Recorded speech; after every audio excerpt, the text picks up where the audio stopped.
here to answer your questions, and we're gonna go until 8 o'clock. So once the clock strikes 8, we're done. So we'll have you come up and ask your questions, and you'll have a 2-minute question, and you'll have 2 minutes to answer your question, and we'll go from there. Just please don't let it get out of hand. Have respect for these guys. They didn't take time out of their day to come over and listen to your questions. And what is your name? Mike Runyon. Mike what? Runyon. Runyon. Okay. I'm the Albert Township Supervisor. So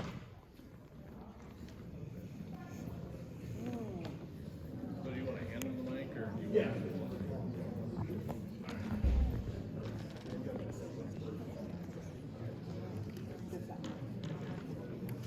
Yeah,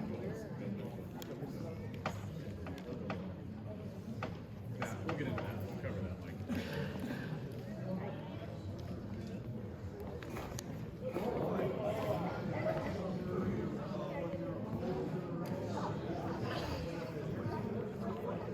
Yep.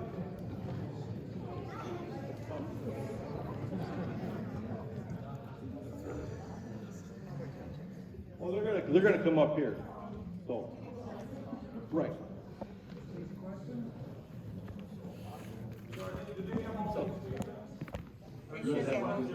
Yeah, they should. Can you hear me? Yeah.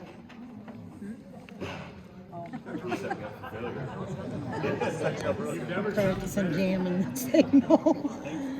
Thanks, Tom. Everybody hear me okay? Yep. Okay. Good evening. Thank you for inviting me. I'm Colonel Scott Meyers, the installation commander at Camp Grayling. So I know there's been and we don't want to take up too much time with our opening comments. We want to reserve that opportunity for you all to ask questions. So I'll be a little bit brief, but with that, please ask. I'd hate to have you leave here tonight and not have your questions answered. So I'll try and be brief, although sometimes you give a colonel a microphone, it's on you. So with that being said, we are asking for, we submitted a formal training access request for land use to the DNR. We did that earlier this year, and I'll let Tom kind of explain that process from the DNR perspective. But what we've noticed over the last couple of years is dramatic change in threats capabilities.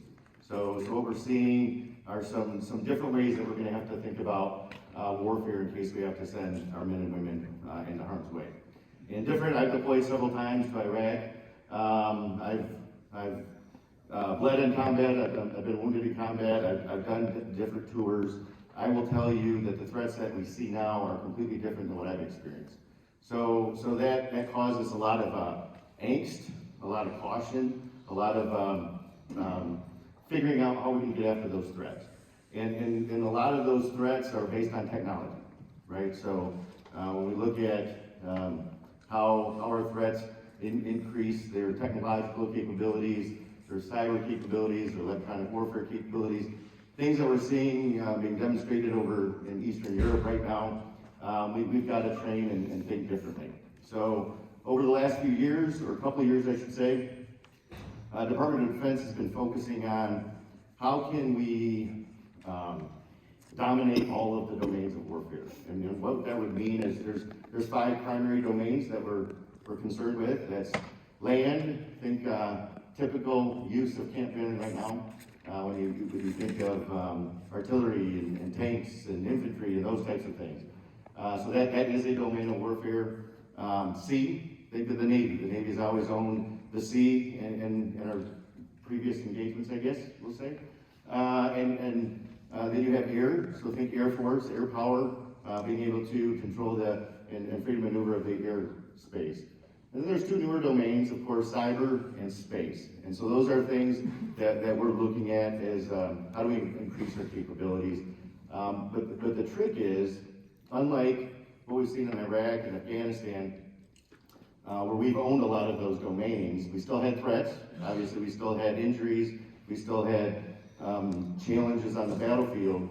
But how do we train amongst all those domains simultaneously? So how can we train in those 5 different domains at the same time in what we see as current threats? So with that analysis, we looked at gaps in our training capabilities. So my job as the installation commander, we don't just train the National Guard at Camp Grayling. This year we had 19 different National Guard states training there. We had the active Army, the reserves, active special forces, Navy SEALs, we had about 800 other Navy personnel at the base. We had 1,000 Marines at the base. We had hundreds of Air Force and Air Power represented at Northern Strike this year. You might have heard some of the jets. And then we also had Space Command was on ground this year. And so we're working with different space assets out at the camp. And we had about 5 foreign partners were training alongside us. Obviously, anywhere we go, we're not going to go alone. And as you see in Ukraine, they're fighting hard on their own, and that's what we prefer. You know, as a U.S. service member, I would rather have others fight their engagements versus always sending U.S. soldiers everywhere. So training our allied forces is another thing, of course, that we do at the camp. So with that being said, we're here tonight to answer your questions. That was the basis of the ask. We are asking, I guess, for a lot. We're asking for use of up to 162,000 additional acres. Now, will we ever use all that acreage simultaneously? No. Do we use all of our current lands simultaneously at the same time? No. What we're trying to do is get out to greater distances to test and work our communications equipment, our electronic warfare capabilities, our cyber capabilities, trying to do that away from those kinetic events.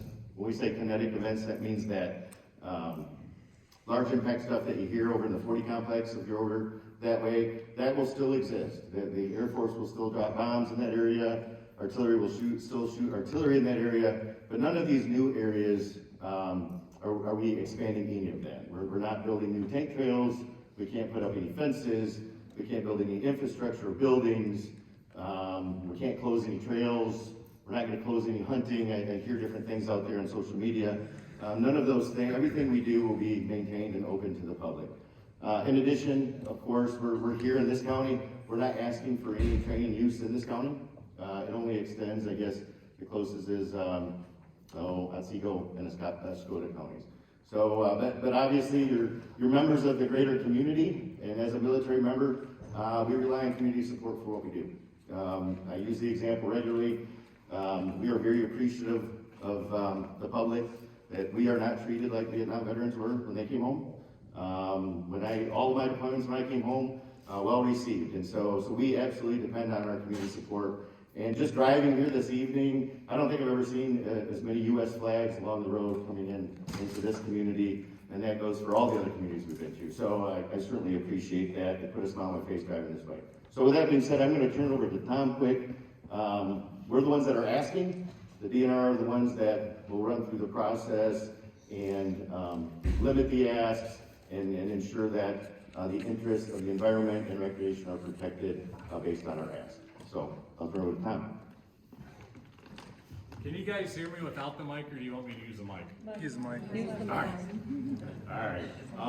So yeah, my name's Tom Barnes. I'm the unit manager for the Grayling Forest Management Unit, which basically covers Crawford, Oscoda County, Alcona, and northern Iosco County. But because of my presence there and the fact that I deal with the current military footprint, which is roughly 147,000 acres, I've been punished by the director to be the spokesperson for this and to come out and address you guys and listen to your concerns, which has been a great process. So please continue to send stuff in, pros, cons, negatives, questions. It's all important to us to hear what you guys have to say, what you are thinking, and the director will take that under consideration when he makes that decision. But I just want to give you a background of how or where we're at today. What do we currently have in place with Camp Grayling? So basically there's 2 landowners. So the state of Michigan, the DNR owns the majority of the lands that Camp Grayling trains on. The majority right now, the footprint's between 147 and 148,000 acres. We own about 110,000. You'd think this is my first time. About 110,000 of that. How many square miles is that? I think it's 230. I learned that when this process. So we own about 110,000 acres that they have leases on. So there's two different types of leases. One, the Colonel reference, which is where the kinetic training is what we call long-term lease lands. Those were entered into an agreement back in the early 1940s. And that was roughly 57,000 acres. And that, when the way the lease language is read and it was laid out at that time, military training is the number one objective for that area. Forestry, wildlife, fisheries, the resource, that's secondary, but we have to work together with the military to ensure that our activities don't interfere with their training. And so that's the long-term lease, and that's basically, if you think of everything that's east of I-75 to basically Bald Hill Road up to Otsego County and just into the southern portion of Otsego County. The other areas that we own, or that we lease to them, are what we call short-term. They started out on a yearly basis, they went to 10 years, and now they're at 20 years. Those were initiated in 1984-85, and those, we are the sole authority there. They are able to use it just like everybody else. We have sole control of that. So if they have a proposal, if they want to put in a firing point, or they want to put in a landing zone, we have the right, and we have said several times, no, you can't do that. That doesn't fit with what we do, because training's not the number one goal. And that's how this expansion lands would be treated if it goes through and becomes an expansion. They would all be put into that short-term lease lands. And so that expansion would go into Otsego County, it would go into Oscoda County, it would be more of Crawford, it would hit more of Kalkaska County, it would go south into Misaki and into Roscommon County. So, again, it is a large ask, and, we're vetting it through the process. So the other ownership that we have is what the military owns. They own about 32,000 acres. And the original gift was given by Erasmus Hansen, who was he was a lumber guy back in the, late 1800s, early 1900s. He gifted roughly 13,000 acres to the camp for the establishment of Camp Grayling. After he did that, he had a lot of provisions to it. Number one was military. Number two was a wildlife reserve. Number three was forestry wildlife management. So one of the keys there, at least for the Crawford County folks, is there's no hunting. That's the Hansen Game Refuge. So there isn't any hunting there. And as you can imagine, back in that time, it was a patchwork of ownership that he had. So as property started reverting back, or the properties that had been reverted back to the state through tax reversion and things, the Department of Conservation at that time gifted another 18,000 acres to the camp to fill in those gaps. That way they had more contiguous ownership, which would help their camp and their training needs at that time. All the provisions of the Hansen grant came over with that Department of Conservation transfer, with one exception: you can hunt. So those lands are owned and controlled by the military, but we have deeded access, or we have deeded rights to do the management of forestry, fire, wildlife, things like that. They control the recreational aspect. So between all those acreages and the two leases, that's basically what makes up our current footprint that we have today of 147,000 acres. And again, where are we at in this process? We're in the public comment period. We've been in it since early part of June, first part of June, and we'll continue to take public comment throughout the process.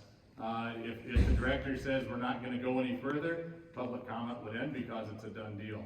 If the director says we want to move to the next phase, which would be looking at the parcels and taking that original ask, and it will be pared down, it won't be 162,000 acres, I can guarantee that.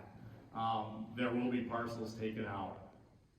That will be the next step. And again, if he moves it past that, then we would be looking at developing any type of lease language. So we're a long way from the finish line. We're a long way from this even going to the next step.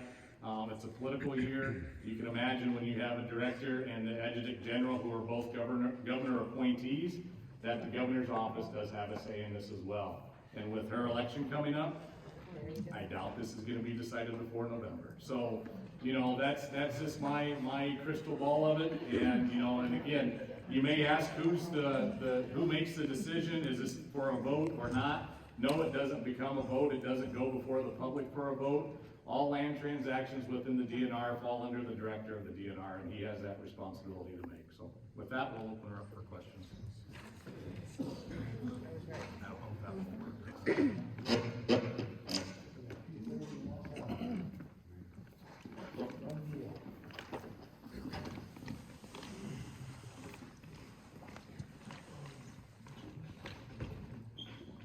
Thank you. First of all, thank you for your service. Much appreciated. In regards to the location, I have two quick questions.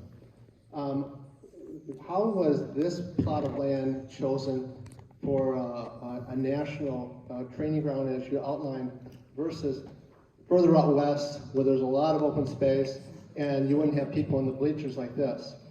And then the second piece, in regards to the DNR, it seems like, if a decision is made, is there criteria? You laid out a whole series of criteria that will make the determination if it's a green light, a yellow light, or a red light. Is that criteria itself, can that be made transparent? So therefore, everybody in this room, everybody that is affected, will know of a single person, the head of DNR, if that person changes downstream than it is today, or the next person and the next person, that criteria stays the same. It can't just be, this is what the head of DNR chose, but this is the criteria and the filtration that we actually use to make that decision. Thank you.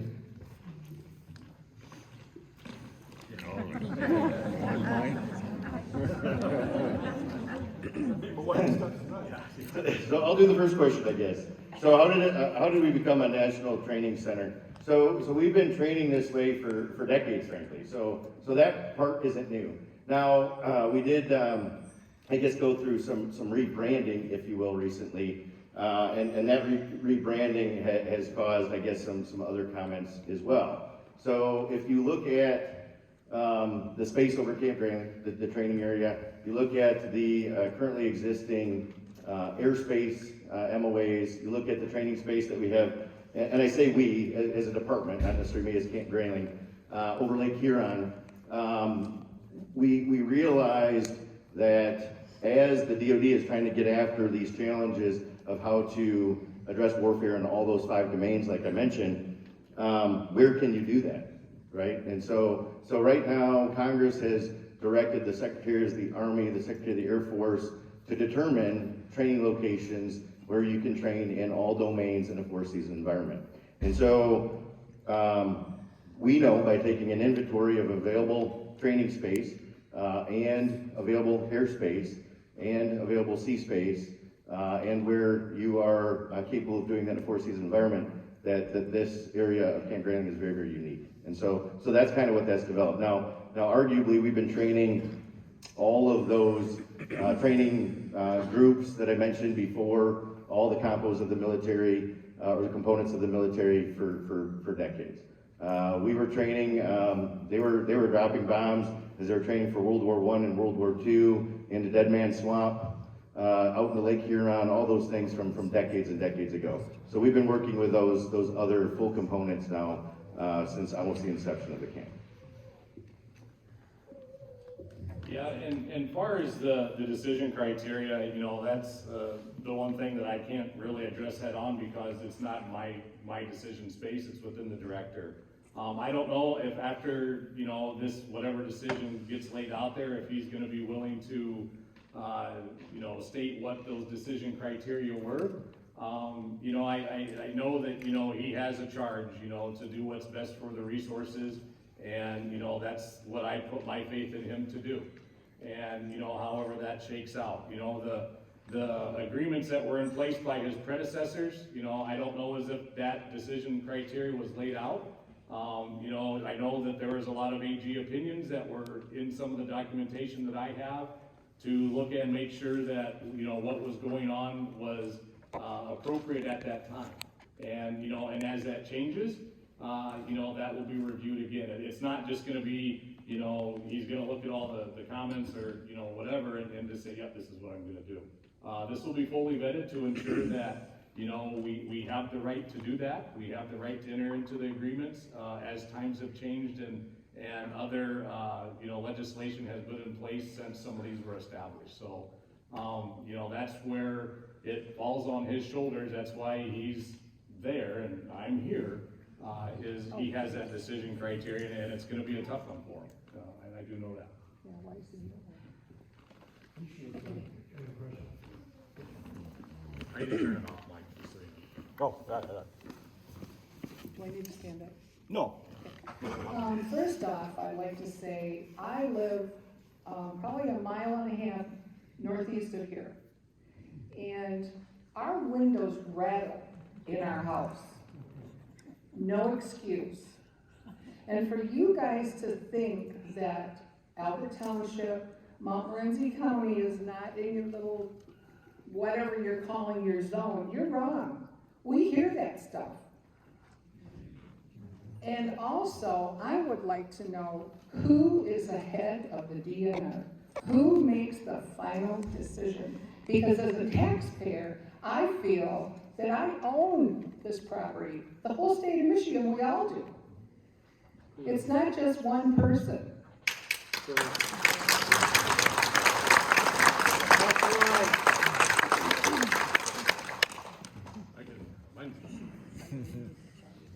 Dan Eichinger is the director of the DNR. Who? Dan Eichinger, You spell that, Can you spell his name? Eichinger. And where's he at? He's out of Lansing. Well, Lansing is a big area. It's the Capitol, He's in the Capitol well, building. he's not in the at Capitol that building, he's in our building in Lansing. I don't have that address off the top of my head. time?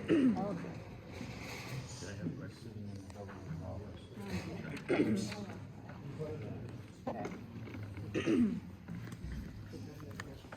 And if you want to talk to me after the meeting, I can give you the address. I'm just curious, how much of this decision is based on finances? How much will the state gain by allowing this transaction to take place? Zero. What? Federal government won't pay anything? It wouldn't happen. It's the Department of Military and Veterans Affairs, which is also a state department, asking the Department of Natural Resources, the other state department, for the land use. So, if you put money in one pocket and put it in your other pocket, you still have the same kind of money. So that's why there's no financial gain Is for the state Velocity of doing Michigan. this for free? What's that? Is Velocity doing this for free? Velocity Management, they have not made $1, I can tell you today, from anything at Camp Grayling. I've heard that thrown out there. I've seen some photos, I guess, that folks forwarded me out there. They have not made $1 at Camp Grayling. So we do work with industry partners to get after, I guess, the basis of your question there. And we have for decades.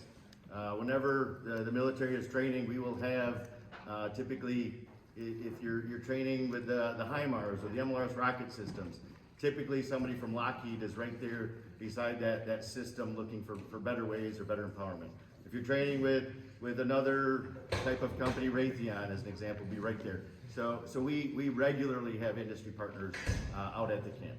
So it's a zero cost lease, you lease that to the government, but you're not charging the government for anything, is that correct? Correct. It's one government entity asking the other.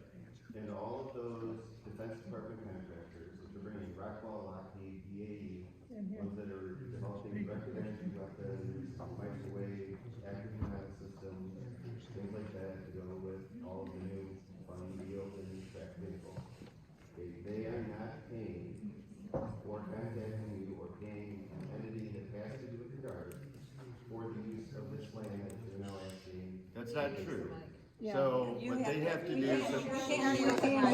Okay, his question was is there any financial transaction from an industry partner coming into the space? So if not only industry, but law enforcement groups, academia, others that come into that space, we have to recover the cost. So as an example, you book a building on the post, and there's certain things, through law we can write off, and those things would be like the Boy Scouts, or the DNR. If when they come out and train, they're training at the camp right now for the new recruits. There's no cost recovery associated with that unless they start using things that were federally procured. So if we got money for a federal building, or out at the airfield is federal land, they have to reimburse us those costs. It's called incremental cost recovery.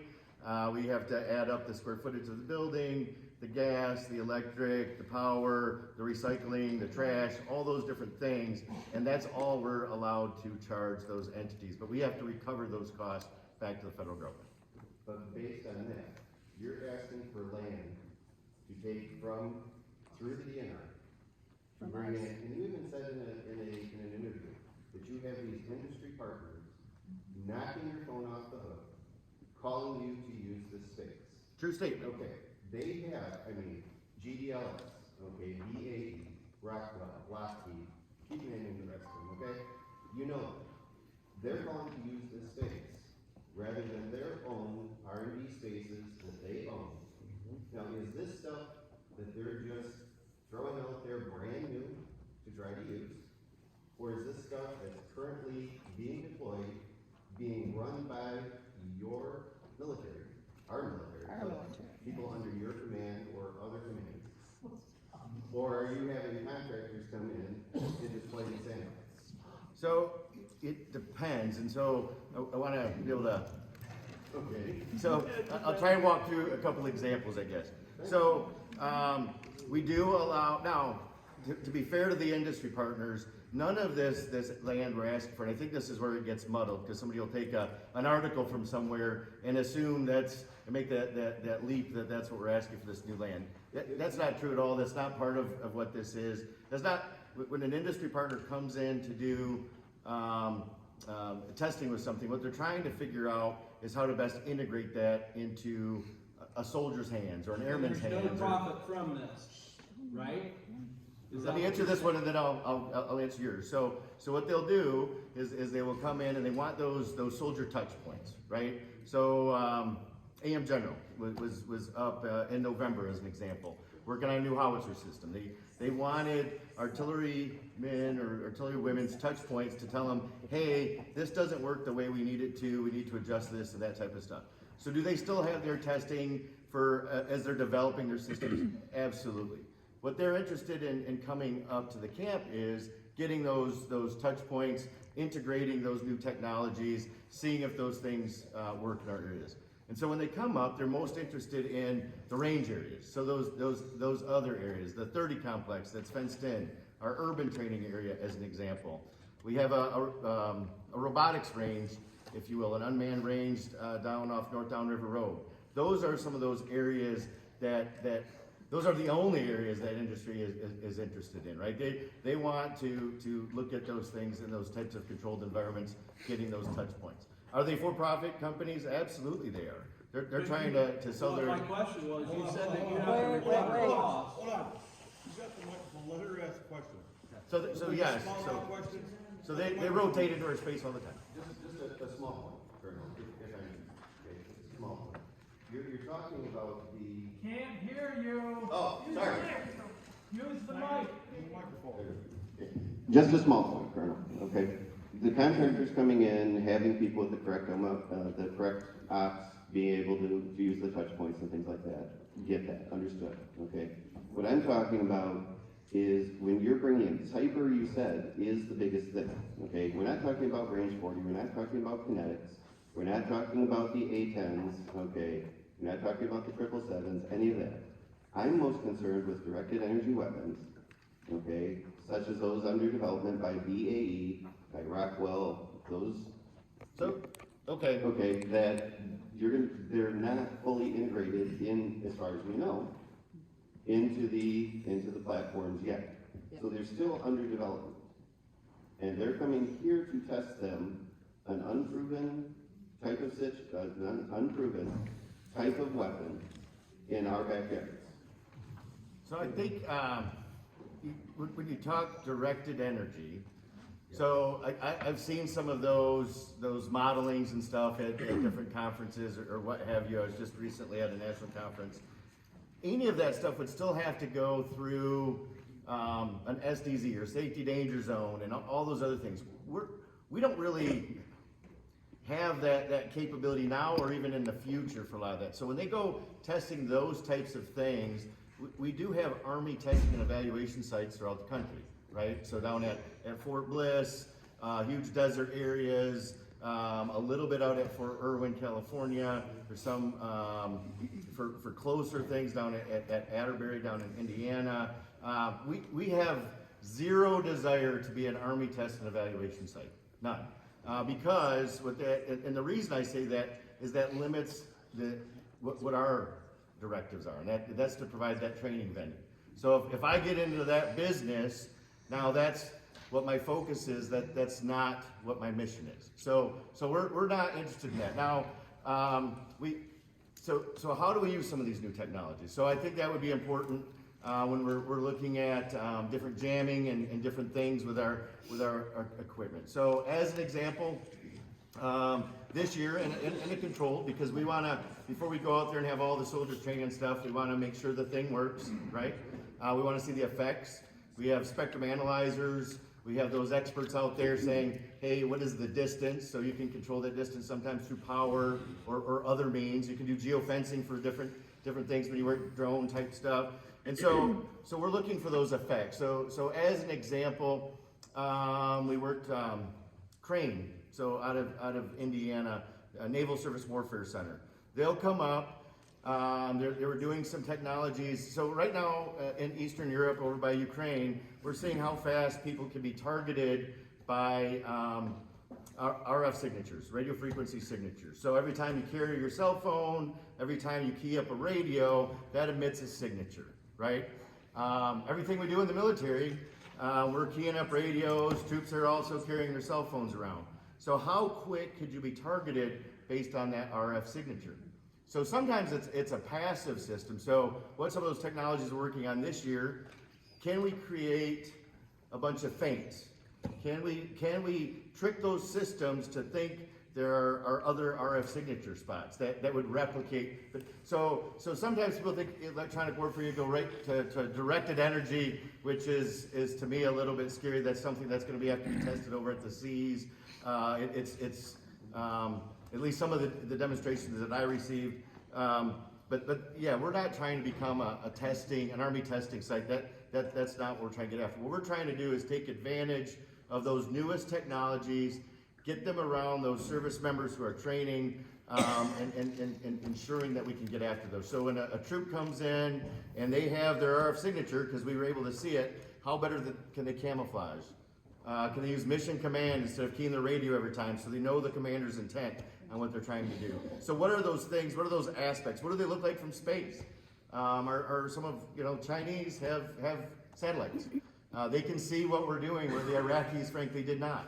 So how well does our camo work from countries who have technologies that are greater than some of our previous adversaries? So those are the things we're really trying to get after, to be fair. But we do have civilian industry partners, contractors, all those things within our space for every one of our exercises. Wow, that was a long answer to that question. I'm sorry. You mentioned the 5 allied partners. I just wondered who they were and if any of the partners are from the UN and if they're designated where they come from. Yeah, so and every year it varies a little bit. So traditionally we have folks who show up every year, and this year they were unable to for various reasons. So typically at our large training exercise, Northern Strike, is typically where we'll see the allied partners come in. So every year we have the Brits, every year we have the Canadians, every year Latvians come over. The Liberians from Africa are here just about every single year. Now their focus is different. They have Ebola and medical concerns and those types of things. Every year, typically, the Poles are here. They were unable to come because of the influx of refugees they have in their country. Their government didn't want to send their troops training here. Aussies come here every year. Typically, they were unable to come this year. So this year it was the Brits, the Canadians, the Latvians, the Liberians, the Danes, and we had, there was a 6th, we had a small element from Taiwan. Obviously, they're interested all of a sudden from what they're seeing in Ukraine to start training. But typically we'll have several other partners that will come up. Some are NATO allies, others like The librarians are just a partner that we're trying to train, again, for a little bit different mission set of what their interests are, a little bit different.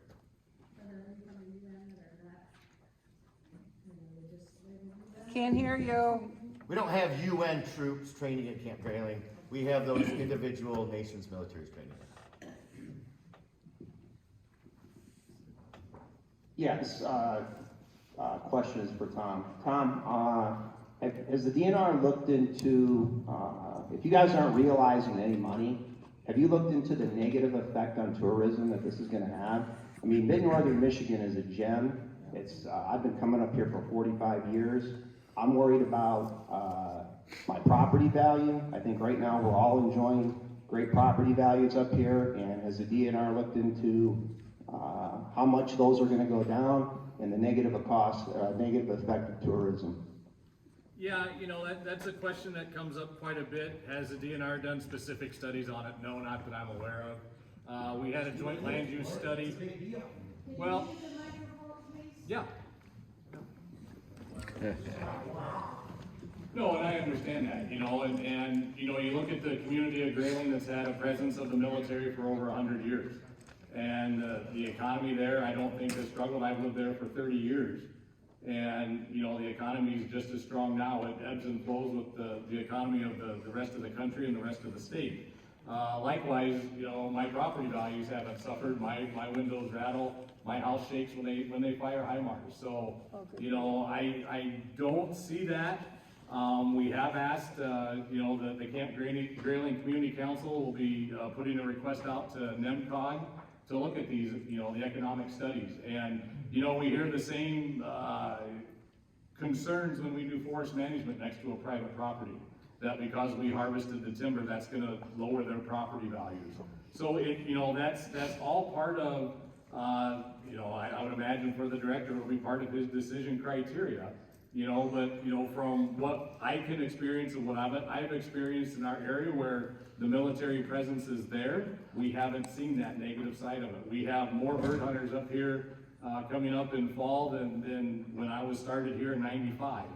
So, you know, we are bringing, you know, people to the area for our resources, and, you know, and understand that anything that we do, any activity that we permit on state land, we look at all these decision criteria of what's the impact to it.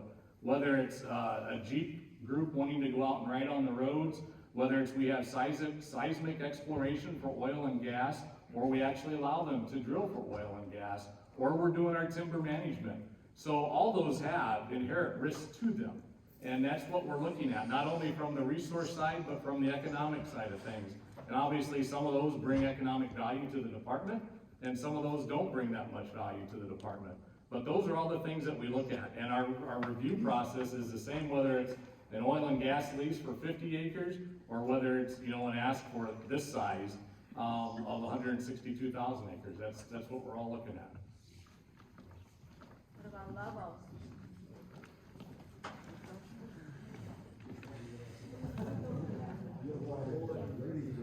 Has it been considered the possibility of polluting the water in the area that we have in here? Michigan is the supporter of fresh water for a lot of people.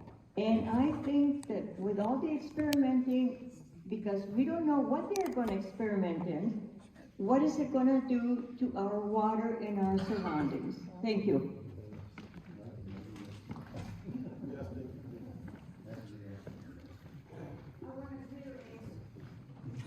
Yes, ma'am. So, we're, like I mentioned earlier, we're not experimenting in any of these new areas, first of all. And so when we're talking about training troops in those areas, and we've defined this, and from a military perspective, there's nothing associated with the word low impact training. That low impact training used, or word or phrase, is used to describe the impact to the environment for the types of training that we're doing. So high impact training is what you see at the 40 complex, with the air power and the dropping of those loud bombs that shake your windows and those types of things. Low impact training is what we're asking for the DNR in these new training areas. And so what that means is no more environmental impact than a side-by-side driving through those areas, or a wheeled vehicle driving through those areas, soldiers walking through the woods, no difference so none of that polluting, it's wheeled vehicles, it's troops walking through the woods, it's tents with antennas coming out of them, to put that in perspective. I hope that answers your question. Do you use PFAS when there's a fire out there? In certain days, you get a stink from the oil, the refiner, whatever it is. And you didn't think that was going to happen, but it happens now. I don't deal with oil wells. You know how? No, so what we have, so her question was, what about the oil production and the potential there? So we have, the potential, in some of those areas. So usually what happens if there is an issue at an oil production site, they will notify us or Eagle, which is, the former DEQ, and monitoring wells will be established into the area. And they'll look to see, they have the expertise to look at where that potential plume could go, much like they've done with the PFAS with, Camp Grayling.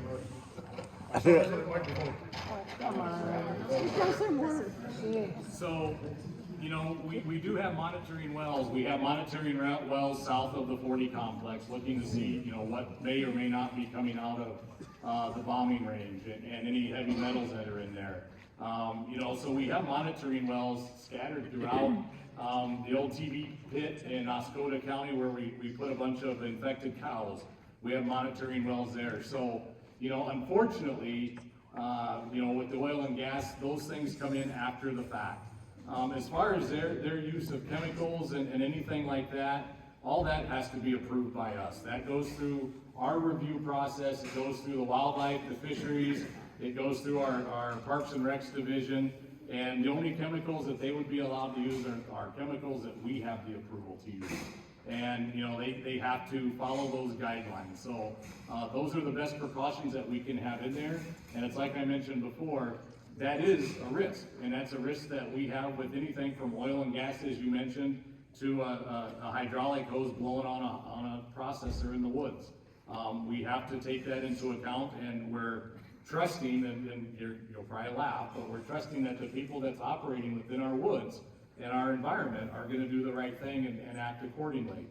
It's no different than, we have campers during deer camp.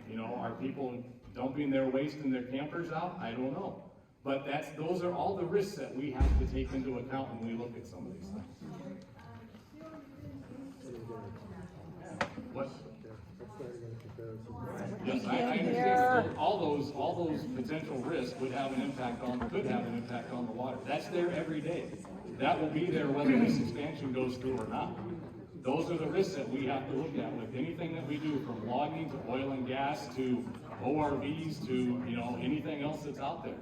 That is part of that risk that we evaluate when we're looking at approving those activities.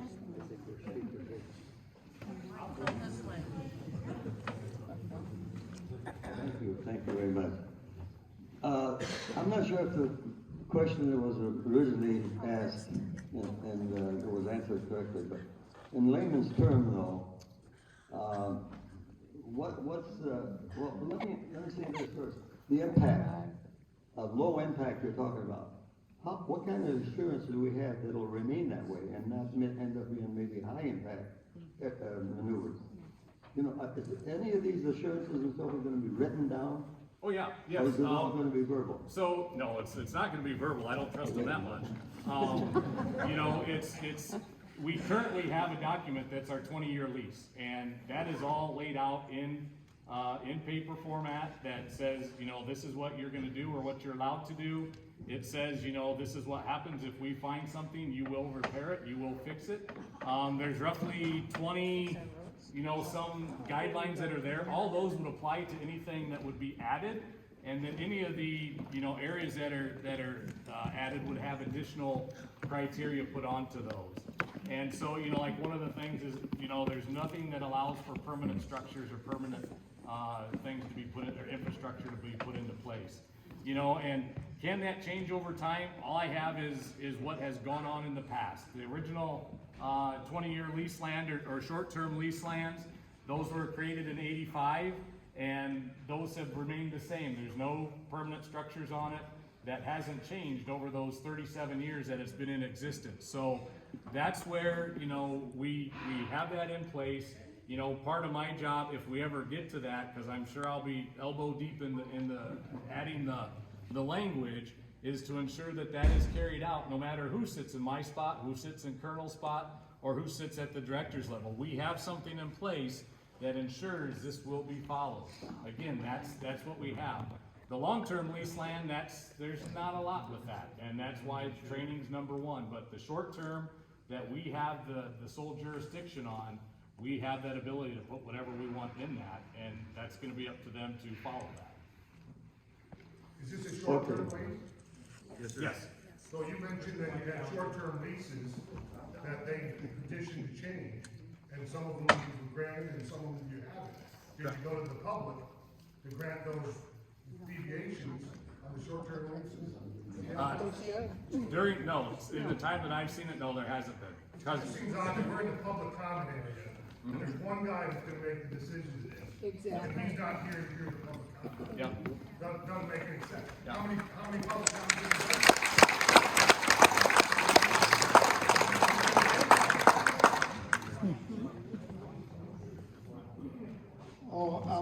My question's for the DNR.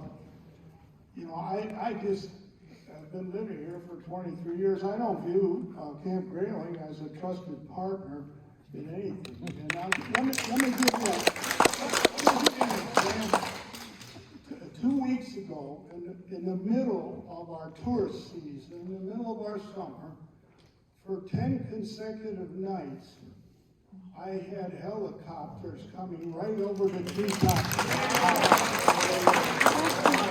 Now my grandkids came running out of bed saying, "Grandpa, what's happening?" Things have changed over the last 10 years. And they were a little intimidated by this. But now your air base is like 25 miles plus away. Your proposal comes up the Meridian Line Road, which is 3 miles from downtown Lewiston. Right. So when I say I don't trust you, that is just one recent example from 2 weeks ago is why I don't trust you. And to the DNR, I would say if you're getting nothing out of this, and yet you've made thousands of people in northern Michigan mad at the DNR, and consequently you've destroyed a lot of goodwill between the DNR and the citizens, why would you even consider going forward with a proposal that offends so many citizens?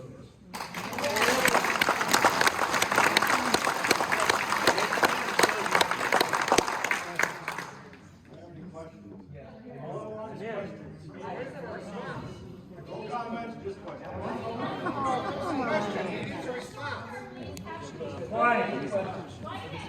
Why would you consider going ahead? Yeah, That was the question. Why would you consider going ahead? Sir, one person talking. You started with 2 years, and then you went to 5 years, and then you went to 10 years. Why are we starting with a 20-year obligation? Why are we starting with that 2-year obligation? To see whether or not Camp Grayling meets their obligations and does the things that they're gonna say they're going to do. right, and that's on the table. The 20 years is what we currently have. So it's not guaranteed that it's gonna be a 20-year lease. So, and that's been brought up several times at some of the other meetings, which is a very valid point. I have no problem suggesting that to the director to say, we don't have to go 20, you know, you pick the time frame and, you know, you put the proof in the pudding. So that's not off the table, and that's part of the value of these meetings is getting that feedback and having those suggestions that we can take forward to, you know, present to the director. One other comment is, Yep. the person who originally donated the land to Camp Grayling was a Lewiston citizen. And he purposely put that camp not near our camp.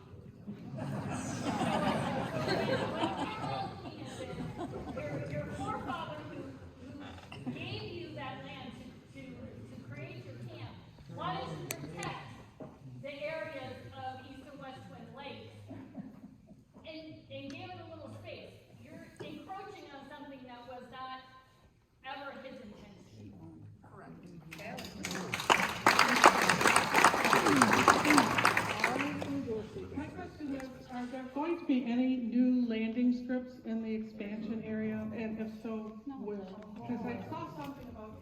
41?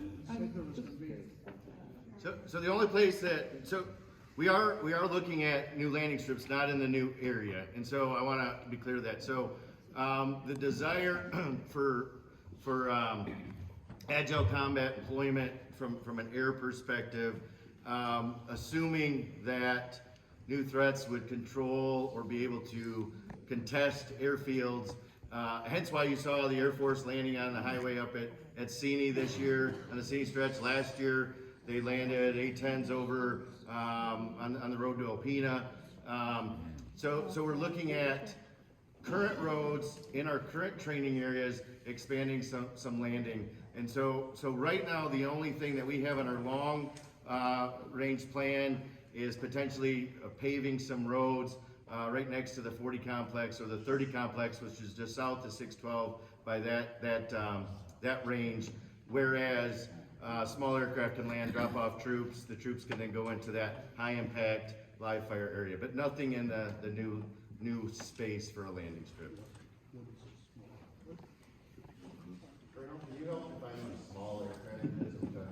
Well, the runways that we're proposing are 1,500 feet, so you can imagine you can't have a C-17 land on a 1,500 foot runway. You can't have. I mean, they're looking at the potential for some small helicopter type aircraft, things that they can do in that type of a space. When do you expand it out in 5 years then? I'm sorry. When do you expand it out in 5 years?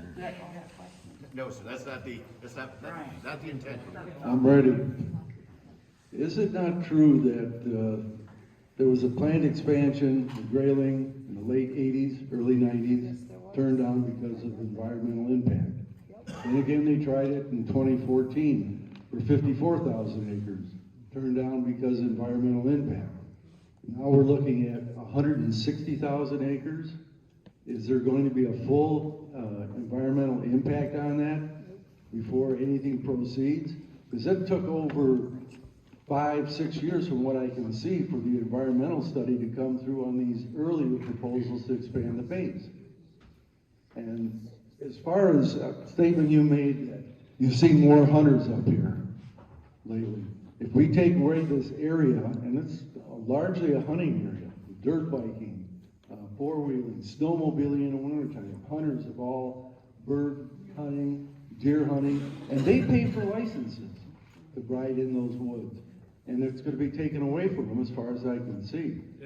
There won't be any restrictions on these lands. The lands that, I see hunters in Crawford County are, our public lands, military lands included. So there are no restrictions on these short-term lands as far as what the military can do there are restrictions. They can't close them off. There was a statement in the paper or online that I saw that it would be open to the public unless the military needs it at that particular time. Yeah, and so I'm sure they can say it's closed off, that it might be hunting season. No, sir, we're not going to control these new lands. The DNR will maintain control of these new lands.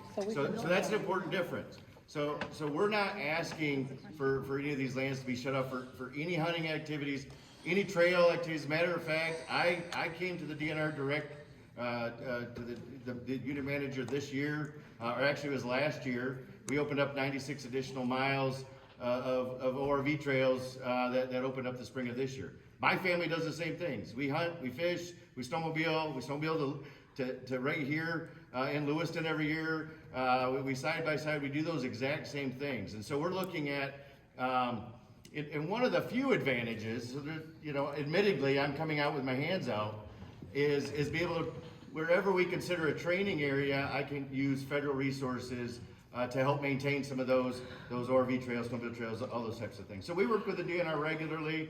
We're changing the snowmobile trail right now to go north of 612 to make that access easier into the community of Lovels. We're working with those parts. Right now, Roscommon would like to build out some capabilities, additional snowmobile trail capabilities down in that area on our lands. So all of those things are not incompatible for what we're asking for. We're not asking to shut anything down for any hunting season. Did the environmental study started? No, as I mentioned earlier, we're in the public comment. The director, his next decision will initiate that. if he decides to. Excuse me, you know, one quick, one question I get for you. Hold on, Mike's down here.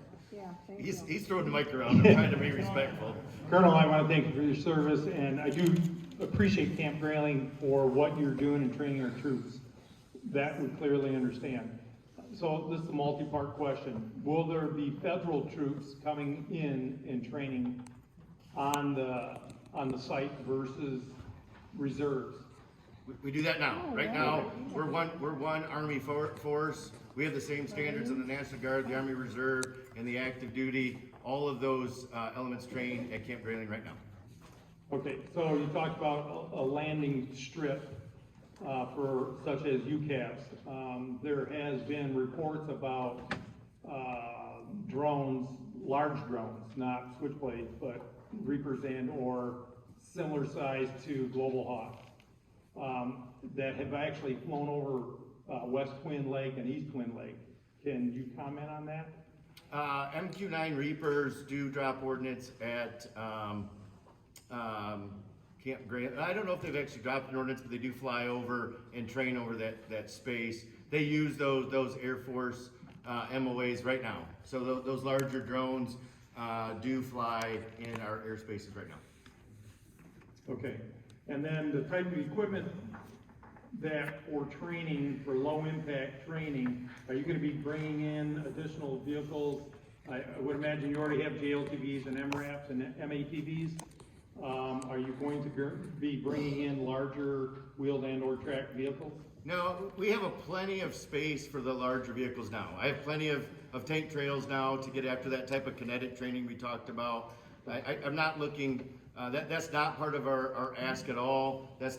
We're not authorized to use that type of equipment in any of our current short-term lease agreements with the DNR. That's not what we're asking to do. We have enough space for those types of activities today. Last question. So you talked about HIMARS. Are you going to be, with this lease of the land of 160,000+, would you be using HIMARS and or THAAD equipment? So no, so the only HIMARS capable range space we have right now is what they call the Ripper rounds, or the reduced rounds, which are not full of a live munition. It's full of steel, shoots the rock field, so it gets only out to about 8 to 12,000, or 8 to 12 kilometers. So we have firing points for the HIMARS right now. We're not looking at expanding that. The only additional areas to train HIMARS we're looking at is over by Alpena at, there's the, oh shoot, what's the name of the quarry? So the world's largest limestone quarry over there north of Alpena, Rogers City Quarry. Patriotic American who owns that quarry allows us to train in about 3,000 acres over there. That's for kind of amphibious type assaults. That's where our Navy SEALs will come and train. They'll work their way into Camp Grayling. But that area is where we'll use the airfield at Alpena. But no, we're not looking at expanding any HIMARS shooting points into any of this area. The gentleman down there that talked about directed energy, I'll be happy to talk to you afterwards. Directed energy's been used for well over 10 years. Tom, thanks for being here. Colonel, thanks for being here. I know when some of these questions are the same, but it's still a different point of view. I would like to just say, and some people were on the upper end already said this, but he didn't list it as, and I will, pure Michigan. Now, pure Michigan is really, I would have to say, a round number, 75% northern Michigan. It's not other places, it is other places. And so it's kind of funny, Tom, that, and this is not your fault, that one of the government's main goals for years, anybody who goes to Florida has seen it down there, or Texas or anywhere else, Michigan, they win awards. That's in direct conflict with this. We already have the biggest National Guard, and now we're smack dab up north and we want to double it, and yet the colonel's in a spot that he can't really prove to any of us here how well that they're managing. They may use all that land, but how well you're managing it is debatable unless you have a report, which means until you can prove, just like a school millage or county millage or a vote, you know, on something, we would be asking for proof on that. Why do you need that building? Why do you need an extra $100,000? If that was the case, I know you're not talking about any kind of money. So, you know, it's really, really hard when you still talk in a kind of a nebulous kind of a way for me and my crystal ball, and then probably some others to say, oh yeah, let's just run over there and say yes. Things can go wrong, and I know with the best heart and your good intentions. Last thing, you talk about the Four Seasons, Colonel, and I respect that. You talk about woods, because I was thinking the same thing as was mentioned over here about, oh, you got deserts, you got people, there's nobody there. Well, you know, we had a couple closed bases, actually it's probably at least 3, but we've got one in the UP, and we've got one Oscoda. And I don't know how much land goes with those, but if this is just a tip of the iceberg on you coming back in 10 or 15 years, not you, and saying we need more land, why don't we already look at other bases that have been closed down and probably have land available there? Maybe you've looked at that. You have, okay. I see you shaking your head, okay. But to take the heart of Michigan is tough, because we've all got stories. We've all got stories about what we do here, and what our kids do here, what our grandkids do here, and how we got here.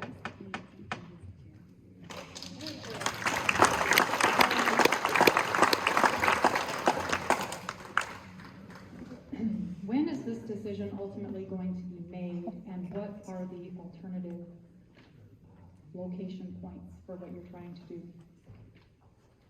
So, the decision process, you know, as I kind of outlined earlier, you know, we're in a public comment phase. The director will be getting a summary here in the next couple of weeks of how comments come in, and you know, there's environmental, there's infrastructure. We're in the process of getting those all put together. That will be provided to the to the director, as well as all the comments that we've gotten so far. I mean, everything's going to go to him, and I'm going to wash my hands of it for a day. So he's going to get that. And like I mentioned earlier, you know, with it being an election year, I doubt he does anything before November. So once there is a decision, that decision would be to go to the next phase, to go towards the gentleman who was asking about the environmental assessment. That's what the next phase would be. And that's all it would be, to say, all right, we're going to go and we're going to look at it. And that's when my job will really become more interesting. Won't be as much as the comments, but it'll be diving in and looking at all the parcels, looking at our rare and unique areas, looking at our Kirtland warbler habitat, taking out all the boating access sites, the campgrounds that were included in it, taking out any properties that have ties or restrictions because of the funds that they were bought. So all that will be looked at, that assessment will be done, that acreage will be pared down to whatever it is.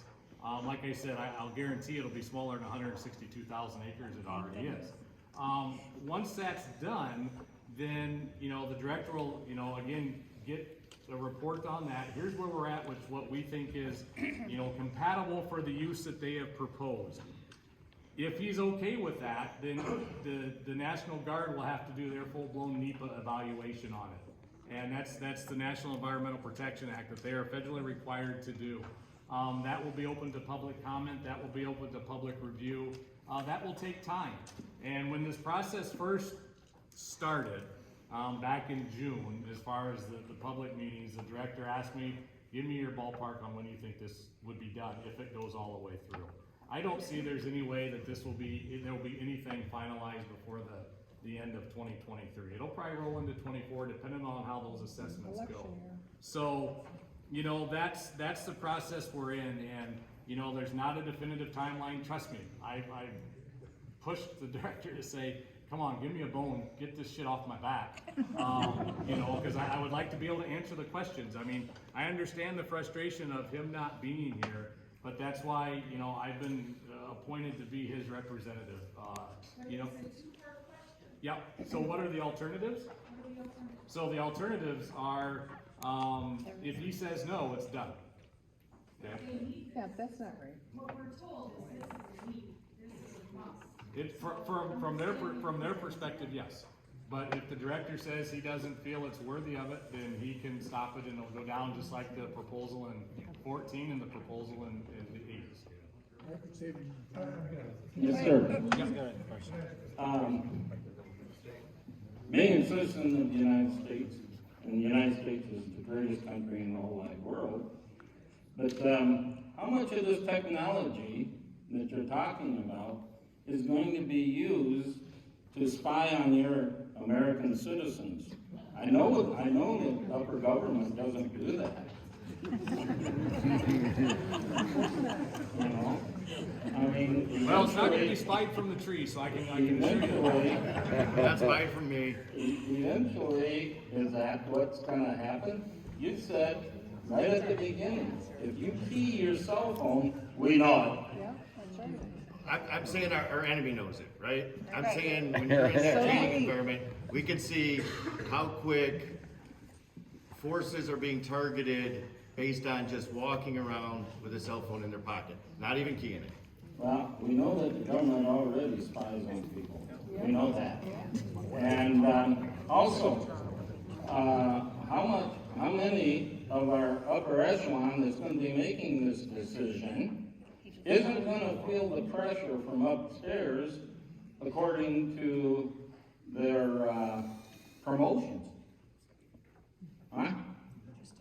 For your guy, you know, if somebody above him says, hey, we want an answer yes, and if you don't give us that answer, you no longer have a job. We all do that every day. I would assume everybody has a boss that says, this is what I want you to do, and if you don't like it, hit the door. But this is public land. Exactly. I understand that, but we have people who are hired to manage that public land, and that's our job that we do. But if they get fired If they get fired, they're hiring another guy right behind them or a gal. I understand that, but what are they gonna do? Keep hiring people just to until they get their way? Some might, yeah, you would say that. I can't, the DNR doesn't work that way. You know, at least what I've experienced in my time with them. But, you know, any time, you know, I'm the type of person of, here's what I want you to do, Tom. I will ask why. I will ask the questions. I will make my opinion known. But at the end of the day, if my boss says this is what's going to be done, his decision is on that. It's his decision. I will tell him, I won't make that decision. You can do that. Here's my concerns and here's how I feel about it. But at the end of the day, I have my marching orders. And, you know, I like my job. And it's not often that happens. It's probably maybe I've had it happen once in 10 years. But that's the process that we have. And, you know, I can't say that, you know, how things happen and what's going to happen at the governor's level or at the director's level. That's between them. You know, that's their decision factor, and they're the ones that have that decision to make. Have you received any favorable response from the public in the different meetings that you've been? Yes. What's the percentage? Okay. It's low. It's low. Nobody wants it. Yeah, well, I have questions. Can we get a show of hands, how many people here are opposed? Write your senators, write your state reps. This lady has a question. I have a question, if you don't mind. I would like to know why this 160,000 acres has to happen at Camp Grayling. We have a whole UP. Why can't you do it up there? No, I really want to know that. Why is it Camp Grayling? Where's the enemy gonna come from? Whether it's UP or either. Somebody's gotta have it. Sir. I find this whole process so confusing because what you've done is you've got 100 people here, everybody's got a good reason why they don't want you to do this. What we haven't heard, I don't think, is what is a good reason for doing this. How does it make Americans, us, safer, and all Americans around the country? Because let's face it, this is a matter of national security. This is all BS. You guys are going to do it.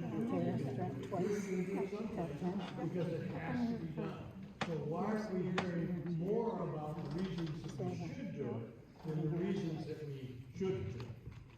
think that's a great question. So, and I try to articulate some of that. Clearly, I failed. And I try to share the threats and why we're trying to get after those greater distances.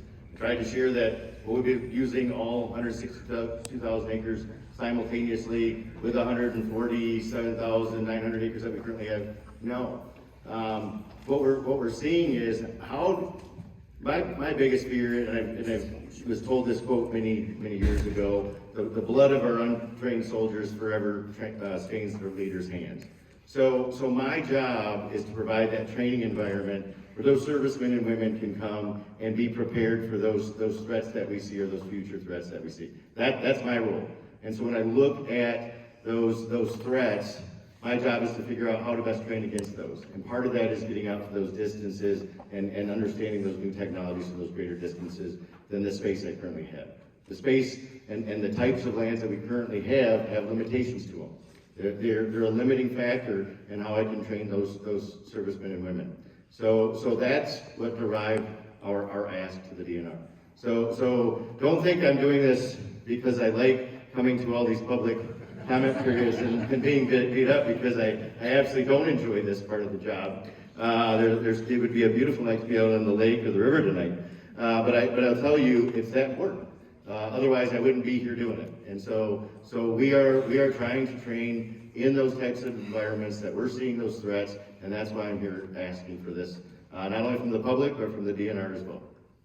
Can you answer her question of why Grayling? Thank you. So why Grayling? And I thought we tried to answer that or say that earlier, right? So we have those kinetic capabilities at Grayling right now. Yeah. We have those impact areas, we have those tank trails, we have those bombing ranges, we have the airspace that goes over current Camp Grayling lands all the way over to the Canadian border on Lake Huron. So when we look at training in all those domains simultaneously, where else can you do that? You say the UP, I don't have any airspace over in the UP. I don't have those same capabilities in some of those other spaces. You can't get it? Yeah, the FAA doesn't want to approve any additional use of restricted airspace because of the cost for canned flights or the commercial flights. So when you look at that from a big perspective, where do we have training facilities that are capable of training in all those domains with those capabilities? So if you go and build 300,000 acres in the middle of UP, what does that do for the taxpayer when you already have these other capabilities that feed into that equation? Useless. I'm leaving. Oh, come on. No, I am. This is sad. Come on, Mom.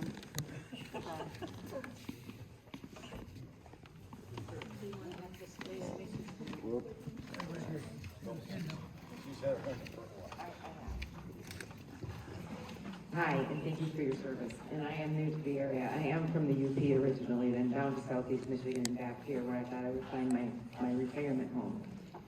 I don't understand, and maybe you could make me understand or help me to understand, why the largest National Guard base in the country can't contain what you need. And if you need long distance or kinetic, and I don't understand that because I'm not a soldier, can't you just have a tower to put radar back? I don't know why you need to double the area and bring it right here to West Twin Lake.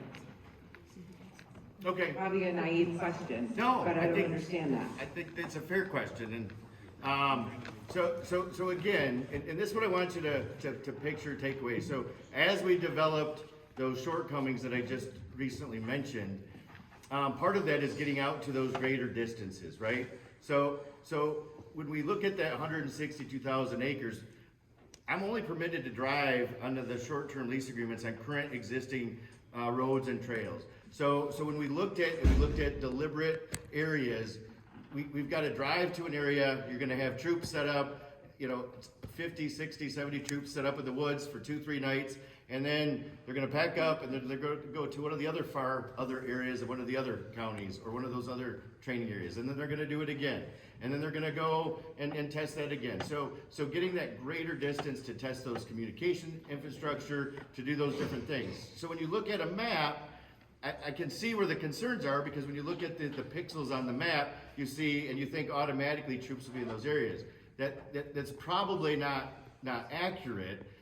more accurate is, now, might you see troops walking through the woods? Yep, you might.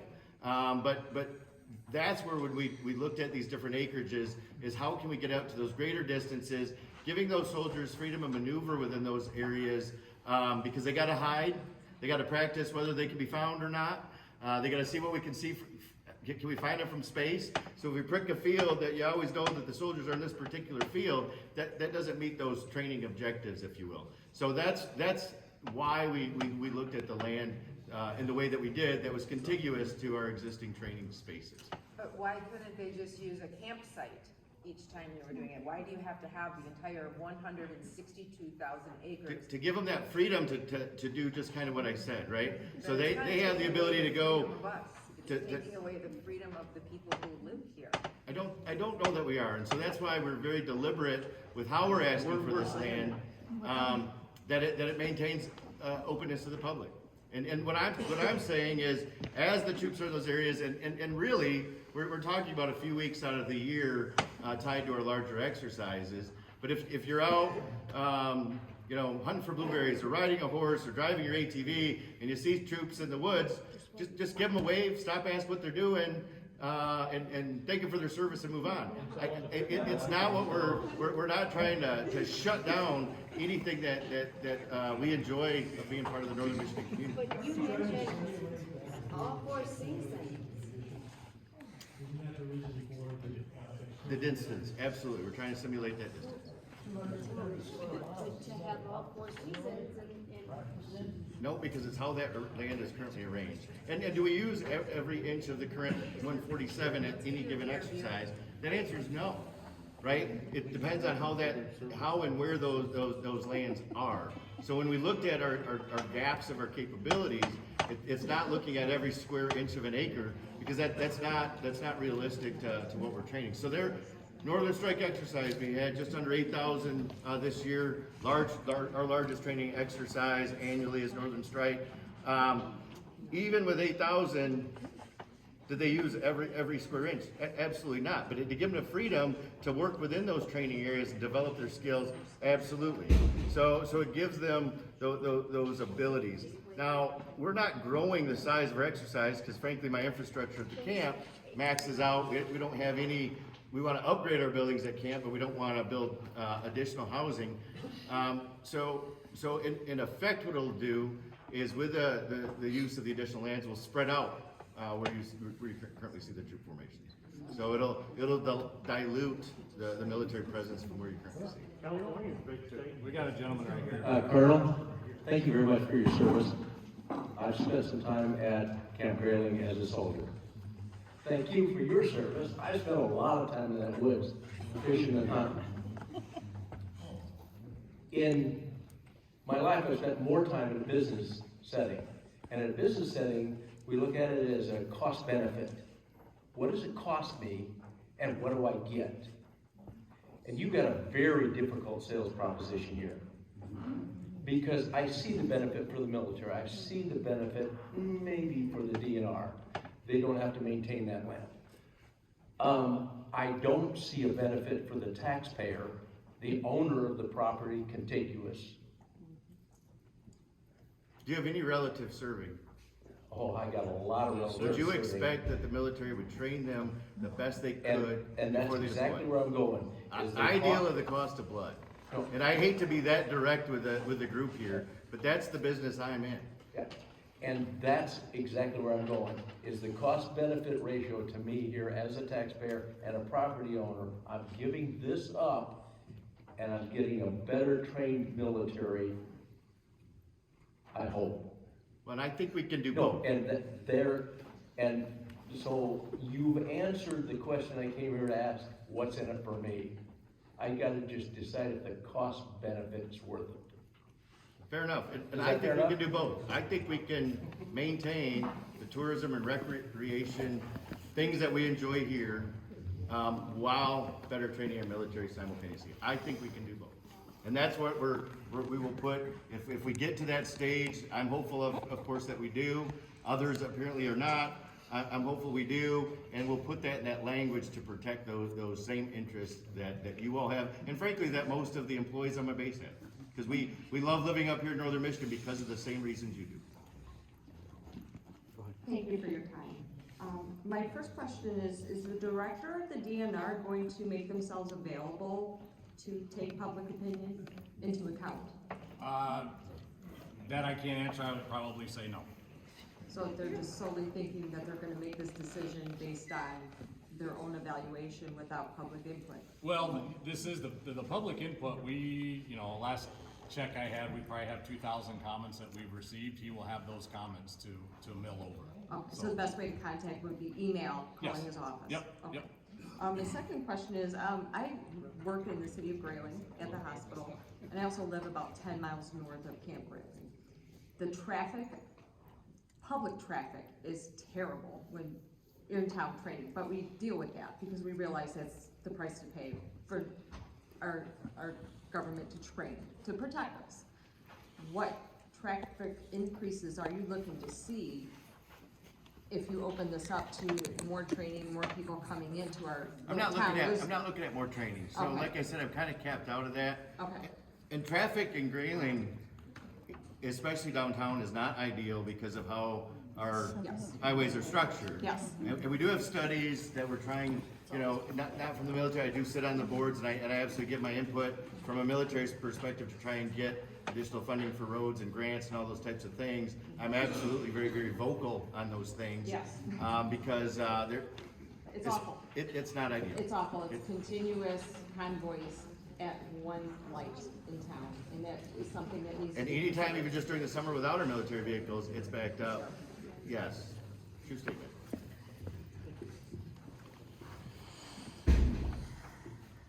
I'm hoping for just some clarification on the properties or the land.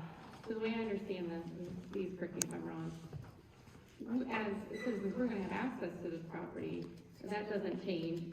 What it sounds like is we're giving the military permission to use it for their training. So, and if I understand this correctly as well, like if I wanted a big group of jeepers or whatever that wanted to participate on the property as well, I would talk to the DNR and get access to that. Is that something the military can do on more of a short-term basis? Okay, we have Northern Strike, that's a pretty standard scheduled training that we have yearly.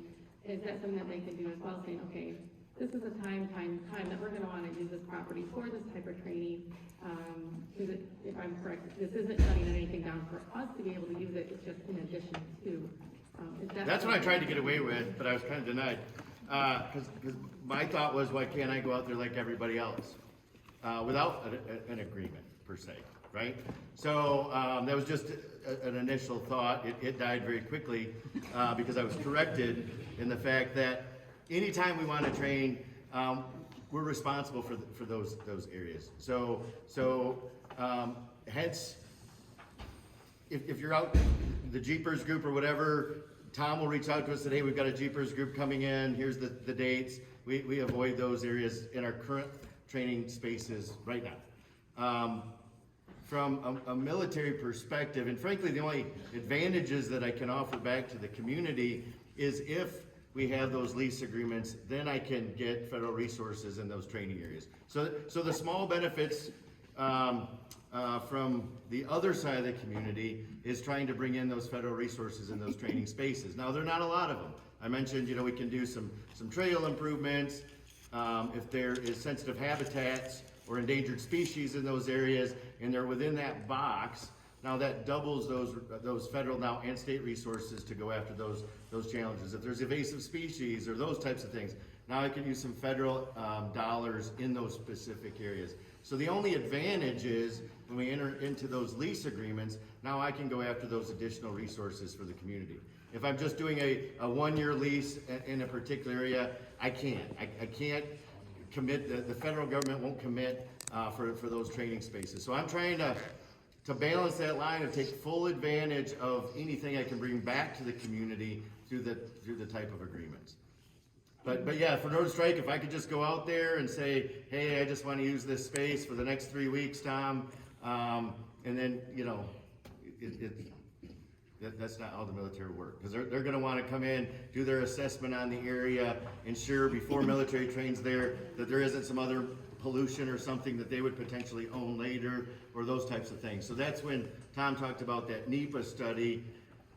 If the process, as the process continues, that's when the feds will come in and look at those areas to ensure before any military goes and trains in those areas, what is on the ground from a federal perspective, so they don't own anything that they don't want to own later, if that kind of answers your question. And just one quick question, can you give just a layman explanation of what is gonna occur with these trainings? I was raised in Grayling, I'm north now, so I'm very familiar with, the excitement that comes with that. So I'm only familiar with that, obviously. So if you can just kind of explain what will happen, so what is expected to happen besides like the 4x4, the 5x5, or whatever type. But is it gonna also increase the flight patterns of FAVAs, or just kind of explain what we can expect? And also, if you don't mind, lastly, when you guys are out training, do we still have access to that property, or is it just, okay, so what can we expect if we're out blueberry picking or whatever, when we come across you guys, what are we gonna see? Good question. So, again, I think, so what we're trying to do is stress those communication distances, work on those effects. So what do you see? You see either troops walking in the woods, carrying their rifles, because our troops will have their helmets on, carry their rifles, carry their protective masks, so they'll be full kitted soldiers walking through the woods, military nature walk style, if you will. They will be setting up, tents. Porta-johns might go out there if they're gonna be there overnight in specific areas. Vehicles with antennas, tents, hopefully camouflaged well. Ideally, you don't see them. Ideally, what we're trying to stress this particular training is that how they would operate in a contested environment. And so our goal is you wouldn't see them out in the woods. But if you do, again, and you're jeeping down the road or you're blueberry picking and there's troops over there, just give them a wave. Feel free to ask what they're up to. They're inside the tent. There might be classified systems on their computer, but other than that, engaging with the military, it is. I use it this perspective, and why it's important to have this open to the public from our perspective too. Wherever I have deployed in the past, there's always public, right? So to give military a complete sterile environment of just a fenced-in area where they're training isn't realistic either. So working with the public as they're walking through blueberry picking it is okay. I don't think that's a negative thing. Now there are areas certainly we don't want the public in. Those are live fire areas or impact areas. Of course, those are those areas that are fenced off. Then you asked a question about would you see additional air traffic? And somebody said earlier they didn't trust me because helicopters are flying over. This year we had many more helicopters than we had previous years. And next year's rotation will be different. The years after rotation, it's based on, for a Northern Strike exercise, who is coming to the exercise, what are those training objectives. So this year, the infantry brigade, with a lot of the helicopters that were here, are deploying at the end of this month to Syria and Jordan, and Northern Strike was their pre-mobilization training, where they had all their evaluators and everything else. So there was a lot more air traffic this year. I can't guarantee you that there's not going to be more air traffic 3 years from now. I know there'll be a little bit less next year, but the flight pass and what's allowed has always been allowed. Now the fact that the aircraft flew over maybe different houses or different things this year, they have to still abide by those FAA rules. My restricted airspace, the airspace that I control, goes directly over that 40 or 30 complex where those impact areas are. That's the airspace I physically control. But those other areas, they have to follow their normal flight limitations anywhere else that they fly in the state. So where they choose to fly and those different things will vary, but there was certainly more aircraft this year than there was in the past. Hold on. But you said you didn't trust me, and I never made a promise that aircraft weren't flying over. We all know helicopters have mechanical failures. And when you chose to fly them over 10 nights in a row over residential areas, you're inviting catastrophe and you're putting my family at risk. Okay, so I think, is it safe to say that the DNR is tasked with doing what is best for our land, water, and wildlife? That is the mission, yes. Okay, so can you just explain to me how this would actually benefit our land, water, and wildlife? You know, and it's a matter of, it's another use. It's the same as the benefit of oil and gas that's out there. Some people would not want to see more oil and gas out there. That does fit within our mission. You know, the timber management's no different. There's people that don't like to see our timber management or the clear cutting. They don't agree with that. That is part of our mission. And, you know, the fact that this has gone on and been in at least the last 37 years, our mission hasn't changed during that time, and it has been conducted. So, you know, that's part of the things that I look at is, you know, is it a different use? Yes, it is. Is it a use that everybody would like to see? No, I think that's pretty overwhelmingly no. But it is another use that's out there that is allowed on our lands. I mean, our lands aren't shut off to anything. That's why, you know, you ask about the Jeeps, you ask about ORVs. We do have rules and regulations that when you hit a number of size of people, you are to have a permit to operate. Even though it's state land, even though you buy permits, it's... police it? We do. The COs do. You're gonna police land that they have needs. We already do. Okay, did you get on to them about ammunition belts and? Yes, yes, yes. Yes, they have come to me and said, I'd like to put an air assault strip in the short-term lease lands, and I said, no, it's not allowed. They have come and you know. I didn't do that, I didn't. His prior, but yes, we do, you know, and I have a staff of foresters that, you know, we look at 10% of, and I'll get back to the last year question. But, you know, I have a staff of foresters that go out, we inventory 10% of our lands annually. They're out there looking at this stuff, they find it. If there's something that they're doing, the colonel can attest to it, his environmental crews can attest to it. I'm the first one that's on the phone and said, this is bullshit, guys. You need to fix this, you need to fix it now. And some of it's pretty minor, but you know, I'm very sensitive to the fact that, you know, in these areas, some of these happened right after P288 and the closure, or, you know, the ORV stuff. A lot of the trails in the camp were kept closed and restricted to ORVs, and we took a lot of roads off the map. The military went in and some of their operators, and this was their civilians, they found some areas and decided to make the road again. Well, they put it back to the way it was because we have taken them off. So yes, we are out there looking. Do we catch everything? Nobody catches everything, but yes, we are looking at that. So I'm very sensitive to it. Back to the mission, you know, again, you know, I have to, and I've been asked this by MUCC. I've sent it up to the chain. You know, I feel sometimes that I do have a noose hanging here around me, and you know, and I'm willing to, you know, speak how I feel this fits in to provide an answer, because I don't want to give you a political answer. Okay. Follow up real quick. Yep, but it's the same question. But it's from what we have done in the past, and to the point that I've asked the director point blank, I have got nothing to say to contradict what I've asked or responded to people. So from the perspective on how I look at our mission, is this a very popular use? No, it's not. But there are other uses that are out there that not everybody would be happy with too, that still fits within that mission. So, and you had mentioned a couple of things about how the land is used in other ways, and I don't know how you put that into your plan for, you know, land use, like ORVs and things like that, timber harvesting. Well, there's obviously a science behind timber harvesting, why it is good for wildlife. So there's actually science behind why that benefits our land. The other thing about that is if there's timber harvesting going on and it's sales going on, there's money being required by the DNR that they can then use for more wildlife management. ORV trails that are being used by all these people and the Jeeps that are being used, we all pay for trail permits that go towards funding in the DNR. When we hunt out there, Pittman Robertson, all that money goes towards the DNR. They are getting all of this for free. This is an absolute handout. Now, I think another thing you will agree on is the DNR isn't exactly the most well-funded department that we have. And you could probably also agree that you could use a lot more money. So when he says it doesn't make sense to put money from one state department to another, that's not true.